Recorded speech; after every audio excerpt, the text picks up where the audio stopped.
Bonnie, yes, I'm back. Yes, ma'am. I am back in this episode. Julie, yes, Team Lives, all the way in Barbados. Let me tell you, you got a lot of people hating on you right now, Miss Barbados. People in Texas have snow. They've never seen snow. Well, they have, but not this kind of cold, this kind of snow. I wish was on a beach in Barbados right now. Selena and Team Live, Brian, Karen, hello to all of you. Sophia, Lisa, tonight, Lucic, great to see you. Yes, I love what you have to say, Lucic. It's nice to see a face. It's nice to see, video, because here's something. This was totally off script as far as what I planned for tonight, but I want to share this anecdote that I am noticing right now on LinkedIn. There's not a lot of content happening. So the reason why is because most people on LinkedIn are recognizing, oh my gosh, I should be on Clubhouse. I should be trying to build up my following. I need to create something. I need to worry about my presence there. And that's a legit concern. But that signals to me is a content glut, like a content hole on LinkedIn. There's not enough content. And how do I tell that? By the amount of times I'm seeing repeat content in my news feed, or really poor content, or content from people I wouldn't normally see because the content quality is not that great, but they're pushing it out anyways. And this is not a diss. I'm just sharing what I'm seeing anecdotally. So I see this. If you want to double down on your LinkedIn content right now, especially if you're pumping out quality content, I say dive in, because you will be seen, you will be heard, and the algorithm may push it out a lot longer, because I'm seeing stuff. And that's the other thing. So this is how I can tell when I read the algorithm. It's like reading tea leaves.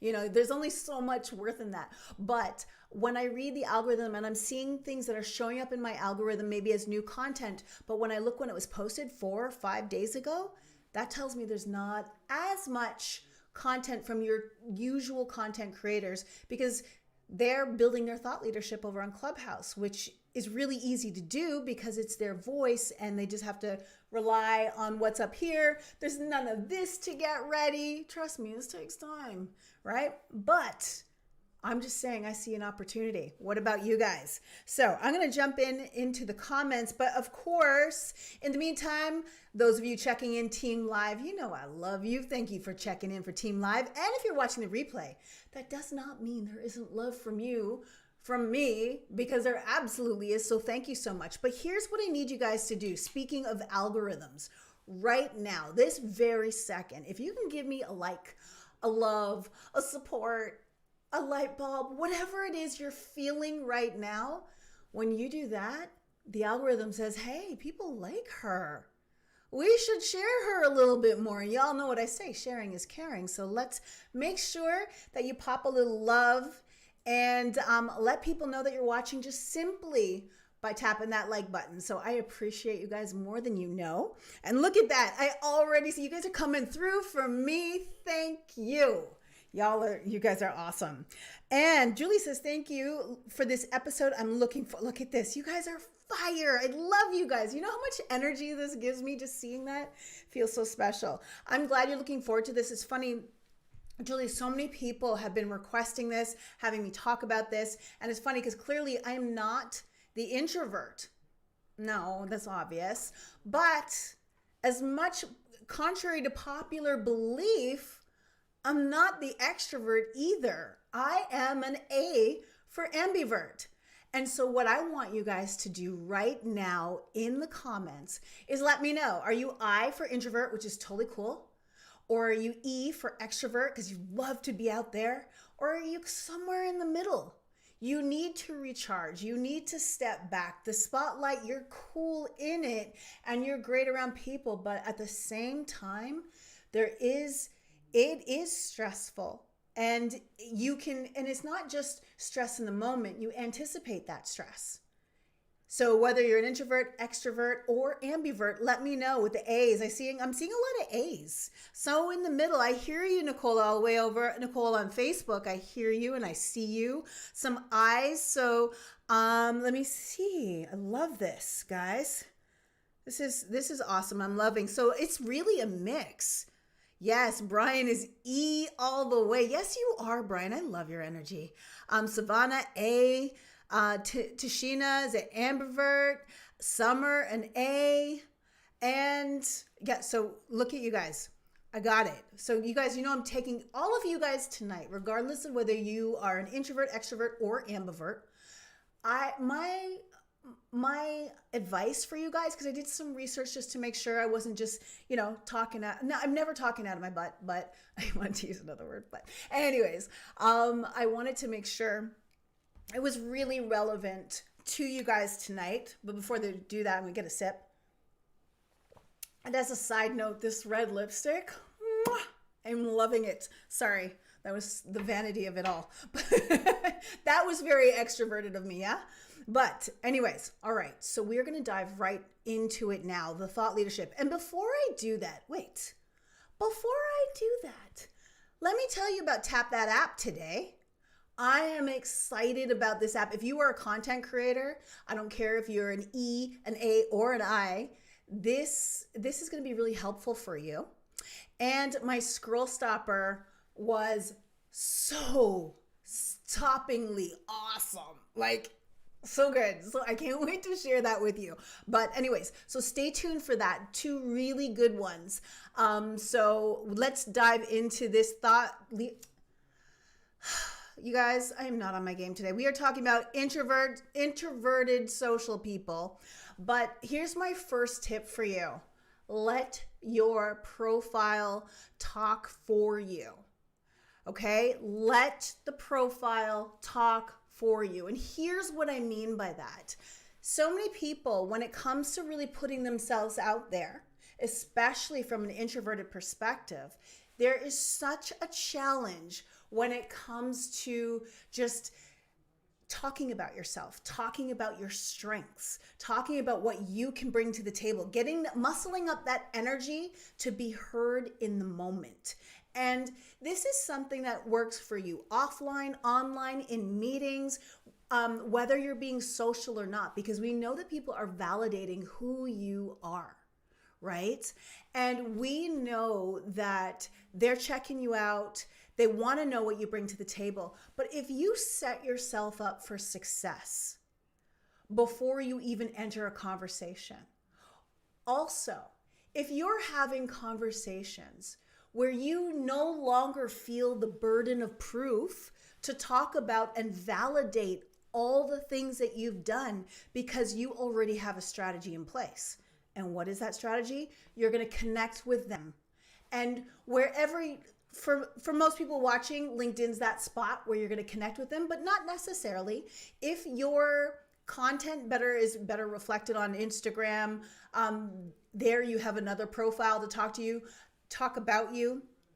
If you are on Clubhouse, take that time to fill out that profile. And really what it comes down to is, how do you help people? What is it you do now?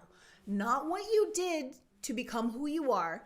That is relevant, but a little further down the profile. But outwardly, let me know what you do and how you serve, who you help, and then why you're the person to help them. So that's when you back it up with all the things that you've done. So when your profile does the talking for you, it allows you to relax a bit and not worry about trying to tell somebody that you're able to do something, or wondering, did I say everything I needed to say because I'm feeling shy in the moment. I don't feel like speaking up. Because what you do, especially if you're putting your profile in front of people before you have conversations as well, you are already setting the stage for what you bring to the table. So does that make sense? This is so important. So invest the time, energy, and effort getting your language right. And one more thing about the profiles as well. When you do the work on your profile, it always happens. You've worked out your language, so it becomes even that much more comfortable to say it in front of people.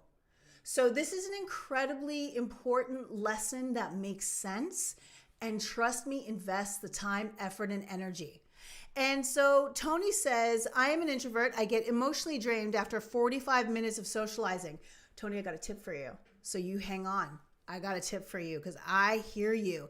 Extra extroverted, snowbound Chicago. The beard is real. Cher. Oh, I am fantastic. I love it. Thank you. That is Andy Foote, my brother in arms over on Clubhouse. If you guys haven't checked it out, every Tuesday and every Saturday at 1 to 2 p.m. Eastern Standard Time, 12 to 1 if you are in Central Time Zone, we have a club called the Brand Rebels Club, which I'm going to reference in a few moments. So, Andy, you don't go away because you're part of that scroll-stopping awesomeness that I'm going to talk about. Katisha, hello. I hope you are well joining us today because we are talking all about being an extrovert, an introvert, or an ambivert. And today I'm focusing on tips for introverted social life because we got to get that going. So let me go on. So the next piece that I want to talk to you guys about is, again, it's still on the validation piece of your profile, but being strategic with creating evergreen, so that's what that tree is for because I didn't have enough space, evergreen thought leadership. And what do I mean by that? So that is something that is in your wheelhouse. You know this stuff inside out.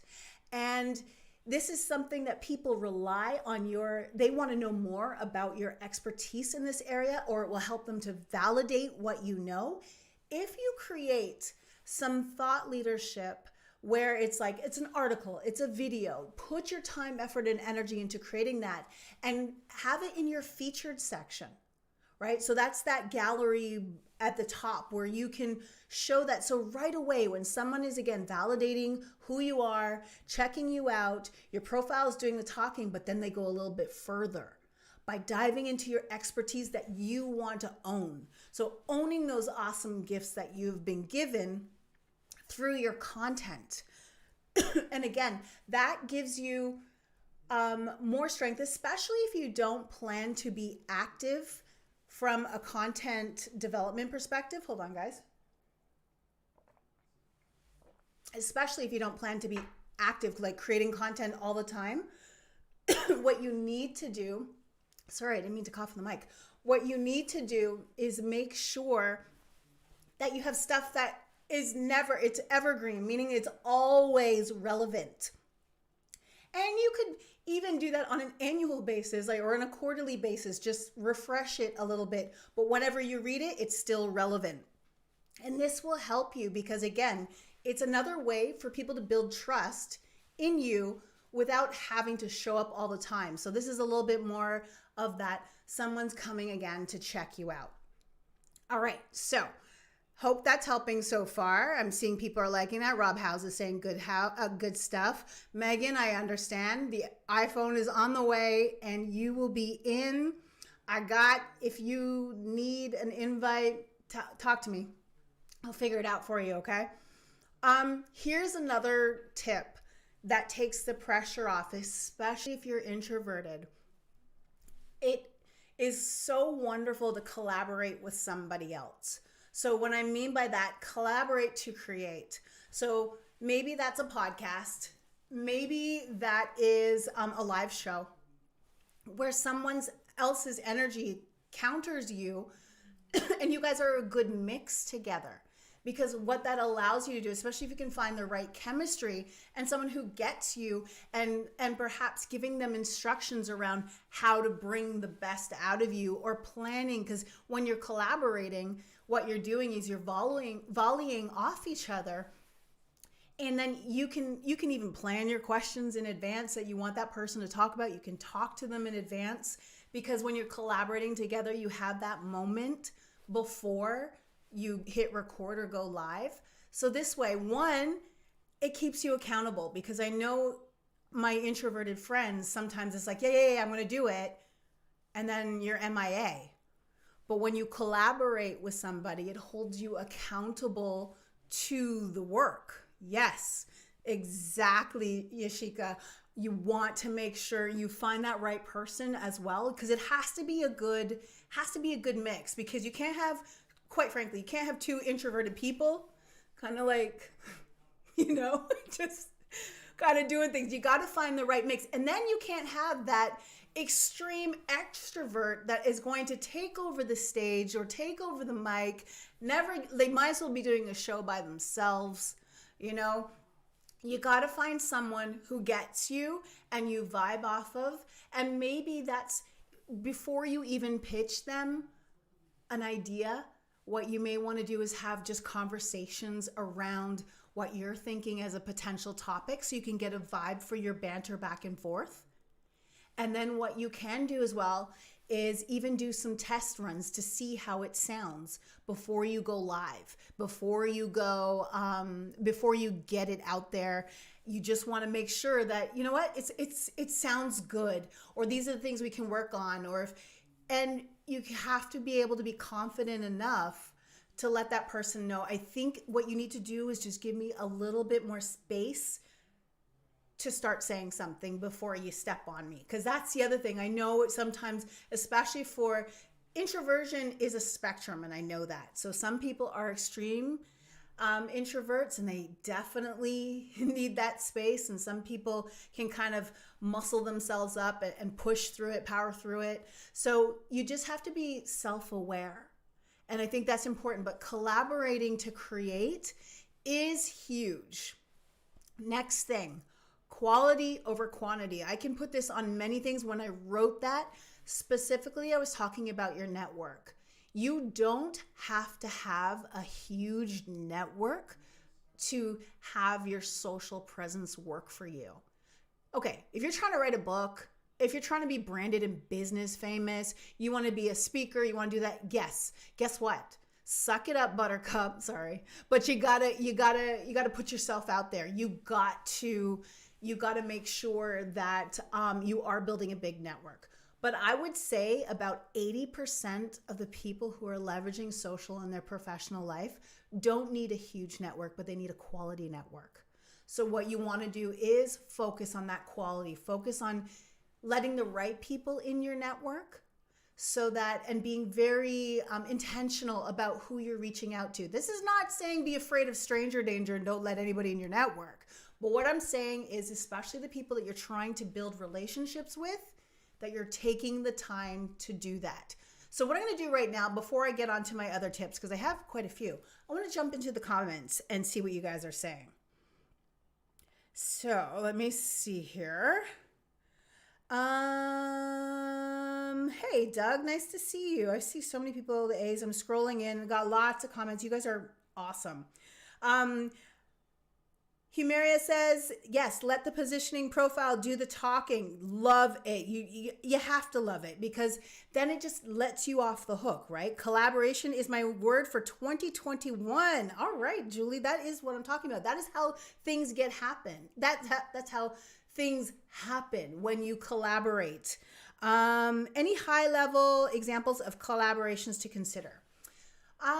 Okay, so for example, we're all extroverted. So I'm going to show you that, Michael, actually in my scroll stopper, I'm going to show you about a collaboration. But remember, collaborations can also happen on Clubhouse.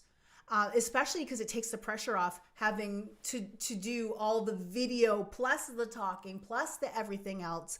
There's so many ways that you can collaborate. So for example, I know Bobby Umar, he might be somebody you want to reach out to. So he has a club called the Thought Leadership Branding Club on Clubhouse.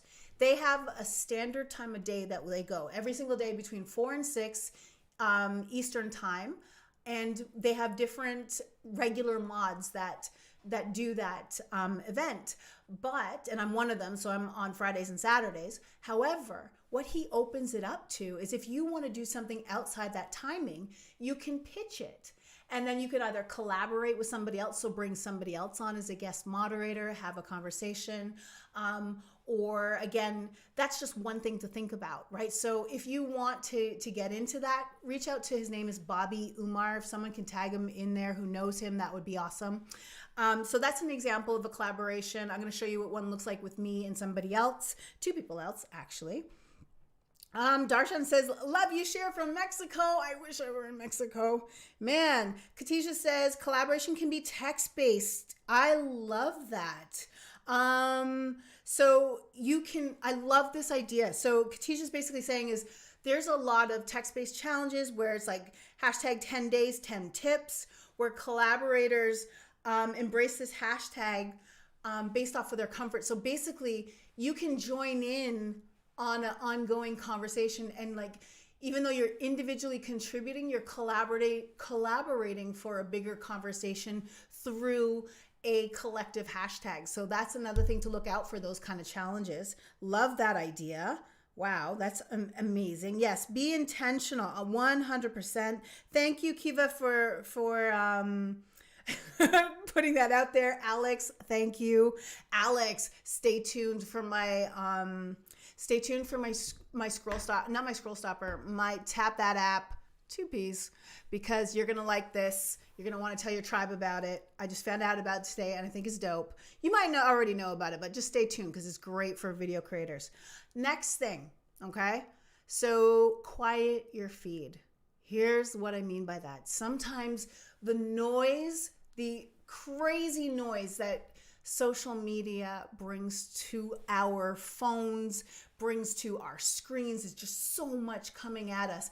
And there's some people where, it's not that you don't like them, you're just not loving their stuff on your news feed. It's just too much all the time, right? Because imagine me posting like 5 or 6 times a week. I know you love me, but you don't love me that much, right? It just becomes overwhelming and too much. What you can do is go over to their profile and just unfollow them. That doesn't mean you're disconnecting from them. You're just unfollowing their updates. You can also do it in the news feed. There's these little 3 dots on the top of every on every post, and it will give you that option to unfollow. It also, if you comment on something and now every minute the notifications are just going off like crazy, you can say for this post, unfollow notifications. This quiets it. It doesn't make it so stressful when you come on and it's just like, oh my gosh, how many people? And then you realize half the notifications that you had anxiety about were not even for you. And then you're all riled up because you're like, ah. So just quiet your feed. It's okay. And it removes the pressure of having to respond to everything. You really don't. And that goes back to the quality over quantity, and that includes the relationship. And I love what Karan says. Unfollowing people has been a lifesaver. You know, some people's content you just don't want to see. I second that, and it's true. Or some people, you know what? Let's be honest. Can we be honest for a second? Some people, like, you're just not loving them. But you don't not love them enough to be no longer connected to them and create some sort of weird drama or something, like, or a weird vibe. You're just not feeling them for whatever reason, you know, your spirit just can't take them. But ultimately, yeah, you just unfollow and it's okay. So we just relax from that, right? So quiet your feed. All right. So that's okay. This is another thing, and a few people have been saying it. Hey, what's up, Shirley? How are you? Thank you so much for watching too. One thing that you want to do is maybe plan your social times. So me and my ambiverted self, and I know I have this big personality, but seriously, because I get a lot of engagement on my social, it's a lot. And I plan to be there. I plan to be in the comments. I believe in what I'm doing. And so sometimes it's like, I don't even post that much because I know what the job is after I hit post, right?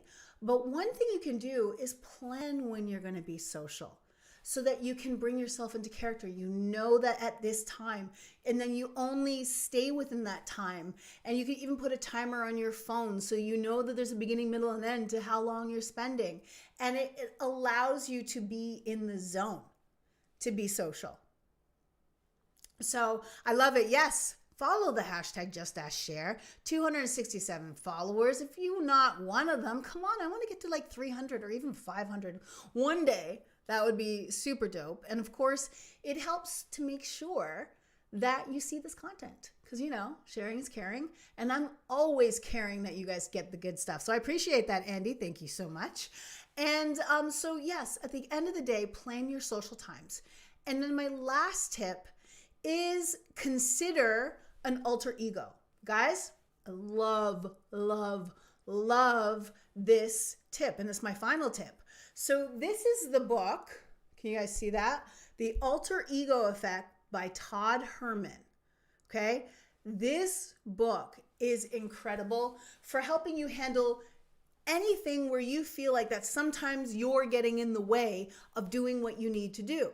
A lot of athletes, a lot of celebrities use an alter ego. Sasha Fierce, for example. We know the late Kobe Bryant also used one as well, Black Mamba. These were things that allowed them to be somebody else in that moment. So where can you use an alter ego? When you're creating your content or when you're showing up on somebody's podcast, when you are collaborating with somebody and you need to get into the zone. Read this book. Yes, Sasha Fierce, that's what I'm talking about. Read this book. It's a really, again, The Alter Ego Effect by Todd Herman. Fantastic, fantastic book. And that might be exactly what you need to put you in the zone, to create what you need to create in order for you to get what you want. And I love it. So Tracy's saying she's an ambivert, and this is some awesome information. Listen, Tracy, I aim to deliver. And of course, look at this rude timer. Guys, I'm going to pause the timer. It's just too good. I want to just quickly recap what I was saying. So one, if you want to be that leverage social media, even though you're introverted, I want to remind you that you always have to make sure your profile does the talking for you. Okay? Take the time, invest the time so that you can show up, and at the same time, it will help you work on your language, on how you talk about yourself. Of course, within that profile, there's a lot of opportunity for multimedia content, from blogs to videos to documents and everything in between. Links out using the featured section. Also adding multimedia to your experience section. Make sure you're using it, because again, that's more proof to what you bring to the table, that you don't have to have that full conversation and feel that pressure. People can start asking you, which is a little bit different than you raising your hand, right? Remember to collaborate in order to create. That might be a great way for you to perhaps co-host a podcast, do something on Clubhouse with a few other people, be a part of a hashtag challenge where you are contributing to a larger conversation, like 10 tips in 10 days, for example. Great one, Katisha. Thank you so much for that example. As well, focus on the quality of your network, not the quantity. Because it doesn't matter how many people you're connected to. If you're connected to the 10 of the right people who are going to get you exactly where you need to go, focus on that, right? Quiet your feed by unfollowing posts, unfollowing people, unfollowing notifications. Be mindful of that so that you enjoy getting on social media when you plan your social times. So that is incredibly important as well. So planning when you're going to be social. And then for those of you who really want to step into this stage, you're battling your inner introvert, create an alter ego.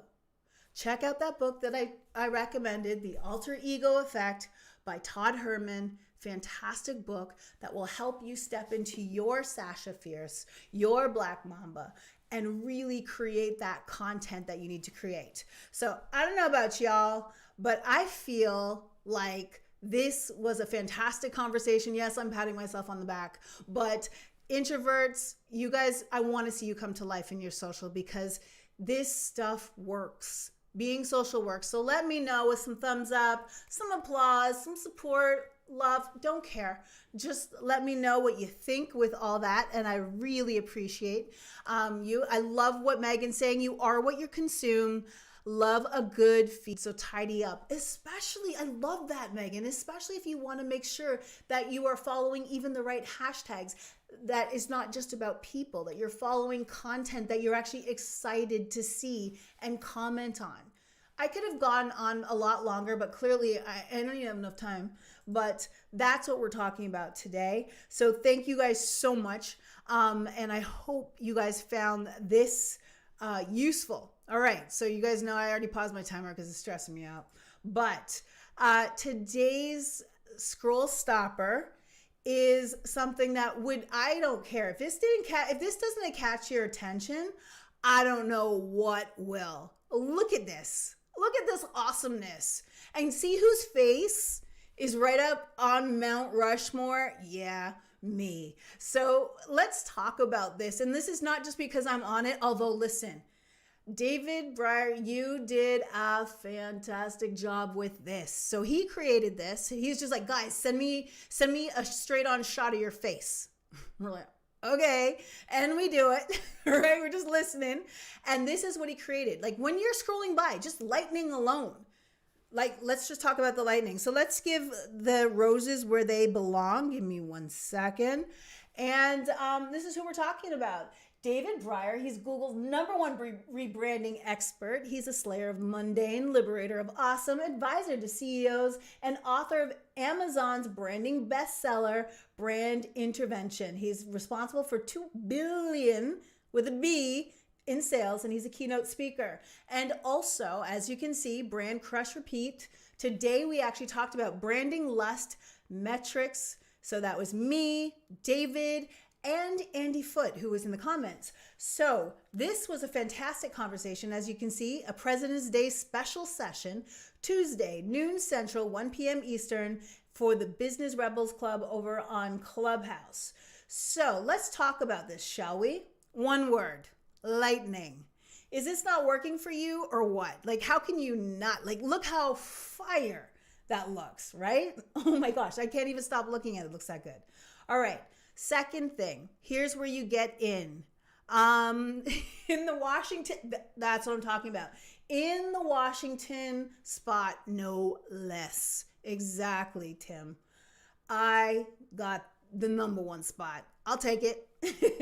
Right? But I love the fact that, again, the President's Day Newsjack, love it. And not only did he run with it, David ran with that. He took the ball. He took it all the way to the goal. And I love it.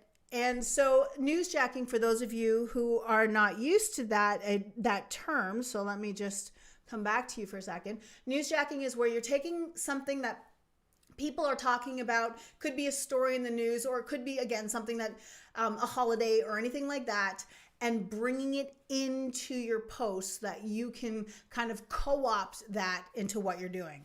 So I hope that helps. All right, so let's get back to this, right? So the next thing, love the artwork. As I said, love the colors, everything like that.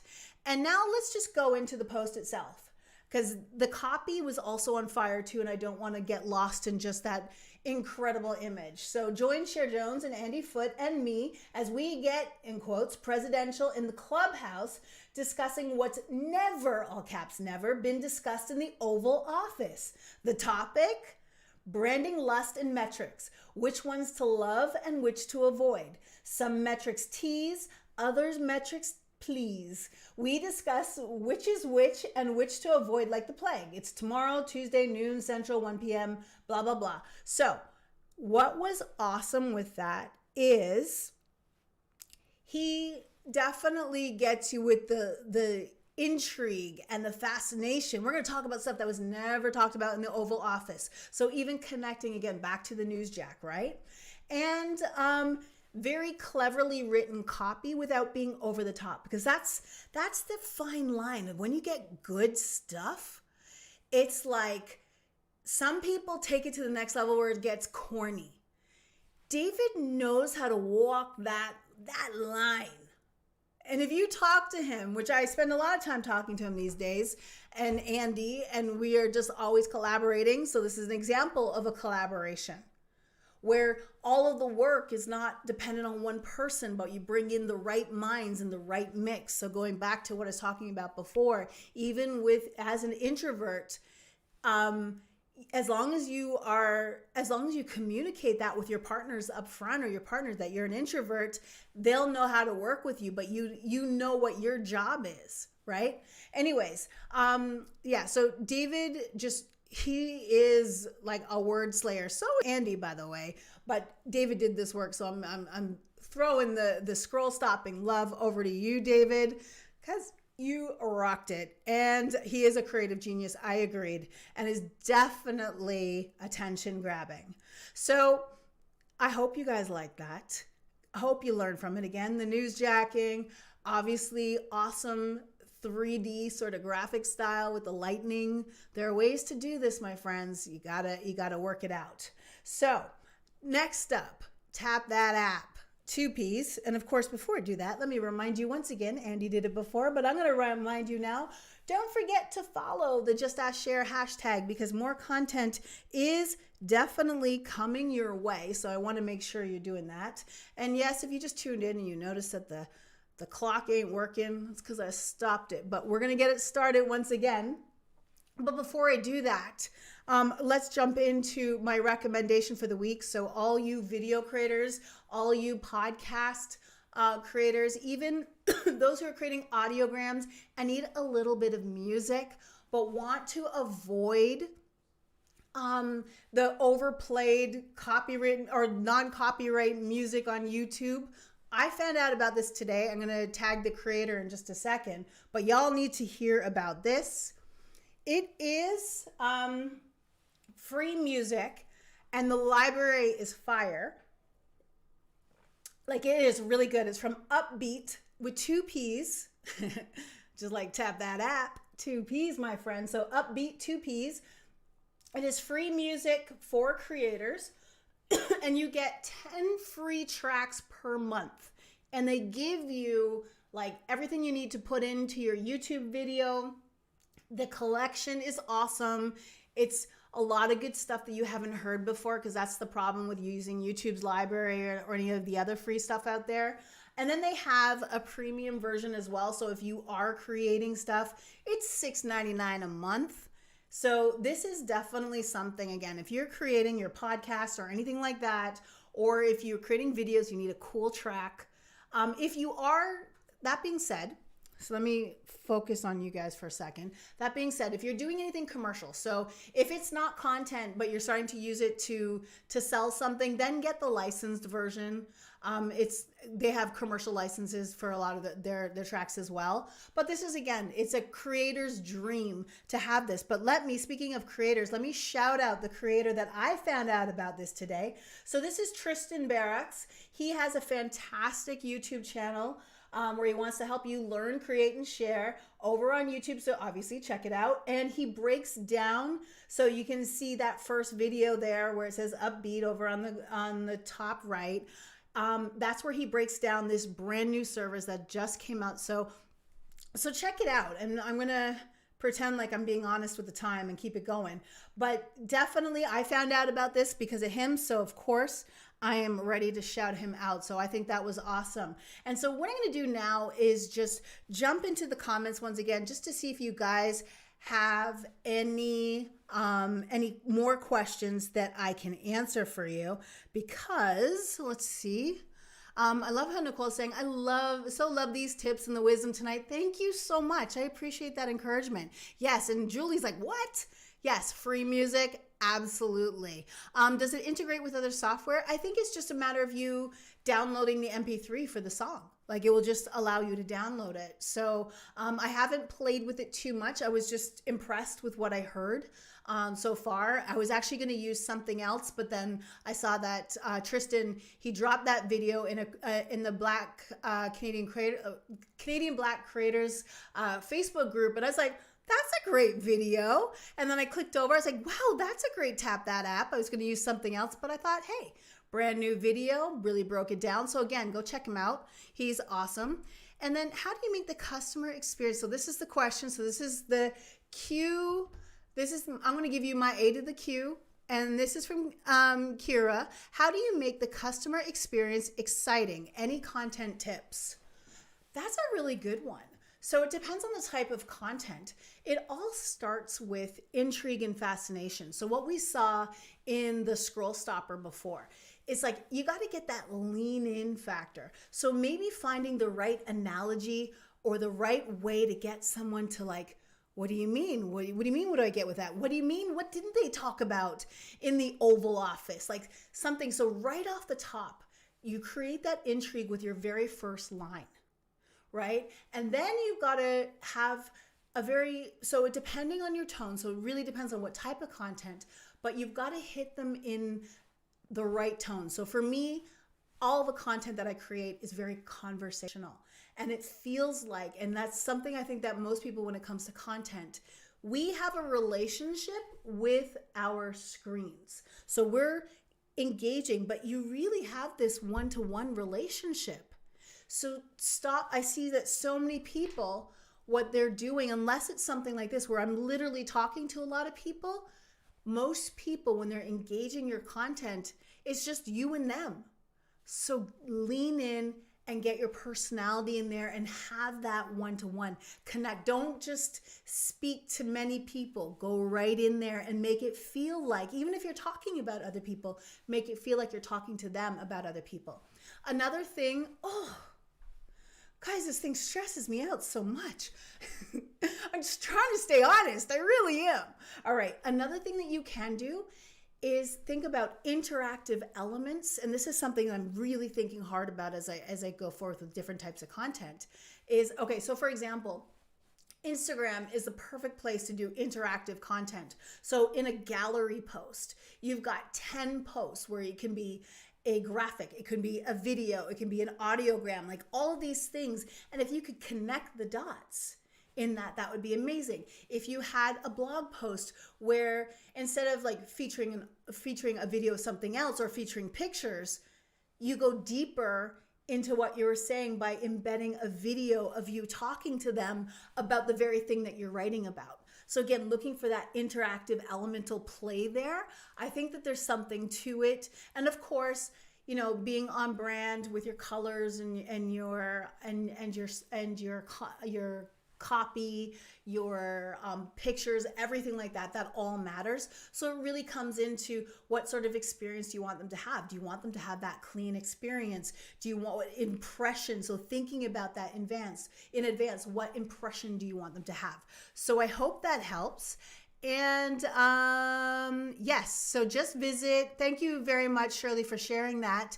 I'm going to so a lot of people won't see that on LinkedIn. So I'll make sure I'll take that comment that you made and I'll drop it in over on the LinkedIn comments because that's where most people are seeing this video. So I'll make sure I do that. Megan says the last 9 months have been a massive learning curve for speaking to the camera for me. Still not there. It's hard. You look so natural. Listen, you really I'm telling you, this is where I'm looking 90% of the times, and it takes practice because you want to look like this. This is me looking at the camera right now, and you guys, not at the camera, sorry, me looking at my screen, looking at my face, which doesn't connect with you, and you got to force yourself. What some people do, and what I had to do in the beginning on my webcam, is put a little sticker so I know where to talk. And eventually, it's really interesting because I find that sometimes I'm always looking at the camera when I'm in like a Zoom call with just like 1 or 2 people. It's like, no, you can look at their faces. But it's just a practice over time. All right, so coming up next, I got some good content for you guys. And of course, did you know sharing is caring? Share this, and better yet, not just share it publicly, but share it with somebody who you know needs to watch it. Slide into their DMs, have a quick conversation, say, hey, about 15 minutes in, she talks about this, and this is really helpful, and I think you're going to benefit from that, or whatever. I'm not trying to tell you how to do your job. Just, sharing is caring. That's all I'm saying. You want to share it to your profile? That's a good thing too. So I appreciate you guys. And good. I got the link in there. Thank you so much, Shirley. I appreciate that. So the link is in there. Definitely check out upbeat.io from Tristan. Just a great overall video and a great link. So he'll get a little credit for that as well. So I appreciate you sharing that. And next week, more good stuff. And I'm also finally thinking about other ways that I can either repurpose this content, but also what else can I bring to my peeps? You guys keep me going in the DMs and in the comments, and I appreciate you more than you know. So I will see you next week. same bat time, same bat channel. Come check my profile on Friday. Especially if you work in the digital space and you're thinking about digital leadership, so anywhere in technology, I'm going to be sharing a link to a webinar, not a webinar, but a virtual event, and it's all about getting a seat on the board. And it's by SIM, the Atlanta chapter. So you definitely want to look out for that. So I'm going to share a link for that. I'll probably share it in here as well. But anyways, thank you guys so much for watching. And I will definitely see you guys on the next episode, okay? Bye.